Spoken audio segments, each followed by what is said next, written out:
வாழ்க வையகம் வாழ்க வையகம் வாழ்க வளமுடன் குரு வாழ்க குருவே துணை. மனவளக்கலை உறவுகளுக்கு கோபாலின் வணக்கங்களும் வாழ்த்துக்களும். அருட்தந்தை வேதாத்திரி மகரிஷி அவர்கள் எழுதிய வாழ்க்கை மலர்கள் என்ற நூலிலிருந்து நாள் ஒரு நற்சிந்தனை. ஜனவரி மாதம் 7ஆம் தேதி எண்ணத்தின் ஆற்றல் என்ற தலைப்பில் சிந்திக்கவிருக்கிறோம். ஒருவர் ஒரு திருவிழாவுக்கு போக வேண்டும் என்று எண்ணுகிறார். அந்த எண்ணத்தில் ஒரு ஊர், அங்கு போகும் செயல், அங்கு காண விளையும் காட்சிகள் அனைத்தும் அகக்காட்சியாகின்றன. இவ்வாறு புறமணத்தால் ஒரு எண்ணம் உருவாகும் போது அதற்கு வேண்டிய அழுத்தம், ஒளி, சுவை, மனம் ஆகிய எழுச்சிகள் உயிராற்றலின் இயக்க அலைகள் மூலம் ஏற்படுகின்றன.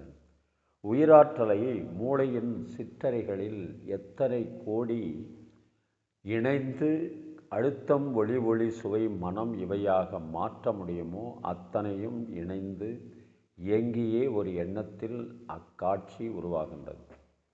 இவ்வாறு மூளையில் ஏற்படும் பதிவுகளும் பிரதிபலிப்புகளும் நடுமணமாகும். மேலும் இந்த பதிவுகள் வித்தணுக்களில் பதிவாக, அதாவது மரபணுக்களாக ஹெரிடிட்டரி குவாலிட்டி பதிவு பெறுகின்றது. இதுவே அடிமனமாகும்.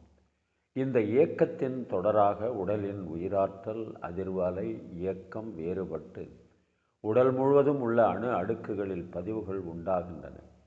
அது மட்டுமல்ல, ஒருவர் ஓர் எண்ணம் எண்ணினால் அது பிரபஞ்ச சமஷ்டி உயிரோடு தொடர்பு கொண்டு எண்ணிருந்த மக்கள் மூளையிலும் பதிவாகின்றதோடு பிரபஞ்ச உயிரில் யுனிவர்சல் சோல் நிரந்தர பதிவாகவும் ஆகிவிடுகின்றது. இவ்வாறு ஒரு தடவை ஒருவர் எண்ணும் எண்ணத்தால் ஏற்படும் உடல், மூளை, தன் உயிர், பிற உயிர், சமஷ்டி உயிர் பதிவுகள் திரும்ப திரும்ப பிரதிபலிப்பாகும் போது எண்ணம் தோன்றிய இடத்திலேயே அதிக ஆழமாக செயலாவது இயல்பு. சமுதாயத்தை பற்றியோ தனிப்பட்ட பிறரை பற்றியோ எண்ணும் எண்ணங்கள் உரியவரிடம் அதிக அழுத்தமாக திரும்ப திரும்ப பிரதிபலிக்கும்.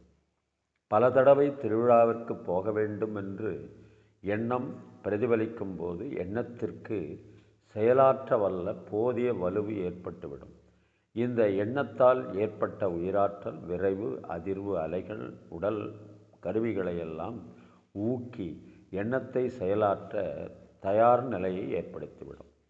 பிறகு திருவிழாவிற்கு போய் பார்த்து கழிக்கும் செயல் மலர்கின்றது. அதனால் இன்பத் துன்ப அனுபவங்கள் பதிவாகின்றன.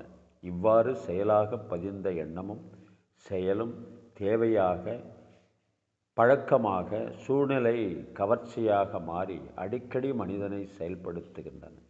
இந்த விளக்கத்தை கொண்டு ஒரு எண்ணம் எவ்வாறு பதிவு, பிரதிபலிப்பு, செயலாற்றல், இன்பத் துன்ப விளைவுகள் என்ற 4ஆக மாற்றம் பெறுகிறது என்பதை நன்கு உணரலாம். அருட்தந்தை அவர்கள் நீங்களும் உங்கள் அன்பு குடும்பமும் வாழ்க வளமுடன் என்று சொல்லி சிந்தனையை நிறைவு செய்கின்றோம். எண்ணங்கள் தான் மனமாக பிரதிபலிக்கிறது, மனதில் இருந்துதான் எண்ணங்கள் எழுச்சி பெறுகிறது என்றெல்லாம் அருட்தந்தை வேதாத்திரி மகரிஷியின் மனவளக்கலையை பயின்ற பிறகு உணர்ந்து கொண்ட ஒன்று. அந்த மனதை சிறப்பாக செயல்படுத்த வேண்டும் என்பதற்காக தியான முறைகளை எல்லாம் கொடுத்து நம்மை வழிநடத்திருக்கிறார் வேதாத்திரி மகரிஷி. ஆனால்தான் மனம் தன்னுடைய விருப்பப்படி இயங்கக்கூடாது, அறிவின் மூலமாக இயக்கப்பட வேண்டும் என்பதெல்லாம் இங்கே தெரிந்து கொண்ட உண்மை. அதைத்தான் கவிஞர் வாலி ஒரு படத்தில் பிரதிபலித்திருப்பார். கண் போன போக்கிலே கால் போகலாமா, கால் போன போக்கிலே மனம் போகலாமாம், மனம் போன போக்கிலே மனிதன் போகலாமா, மனிதன் போன பாதையை மறந்து போகலாமா. நீ பார்த்த பார்வைகள் கனவோடு போகும், நீ சொன்ன வார்த்தைகள் காற்றோடு போகும், ஊர் பார்த்த உண்மைகள் உனக்காக வாழும், உணராமல் போவோர்க்கு உதவாமல் போகும், உணராமல்